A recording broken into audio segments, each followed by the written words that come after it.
पंजाब की सरकार एक ऐसी पॉलिसी लाने जा रही है जिससे आम आदमी को जीरो फायदा और वीआईपी लोगों को लाखों करोड़ों का फायदा होने वाला है। पंजाब सरकार एक नई फार्म हाउस पॉलिसी बनाने जा रही है।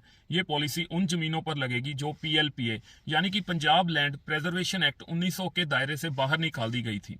सिंपल भाषा में बोलें तो जहां पहले फॉरेस्ट और एनवायरमेंट के रूल्स लगते थे, अब वहां फार्म हाउस बनाने की इजाजत देने की तैयारी हो रही है।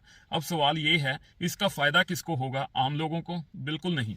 इसका सबसे बड़ा फायदा उन लोगों को होगा जिन्हें पहले से चंडीगढ़ पेरीफेरी में जमीन मिल चुकी है, जिनमें पॉलिटिशियन, ब्यूरोक्रेट्स, बड़े लोग शामिल हैं। नई पॉलिसी के हिसाब से आप लगभग 1 एकड़ में फार्म हाउस बनाना आपको अलाउड होगा। ये बात सरकार की फाइलों में चल रही थी और इसी एंटीसिपेशन में बहुत सारे वीआईपी लोग पहले ही जमीन खरीद चुके थे। इससे लैंड प्राइसेस भी हाई होंगे। आप समझ ही गए होंगे, पॉलिसी पहले तैयार और जमीन पहले से खरीद ली गई।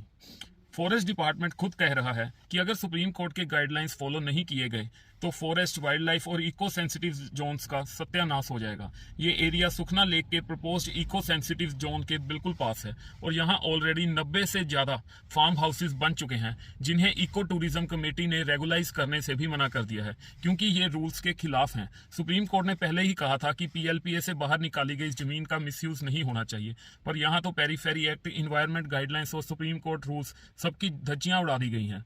सवाल अब सिंपल है, पॉलिसी आम लोगों के लिए बन रही है या उन लोगों के लिए जो पहले ही इलीगल फार्म हाउस बना चुके हैं?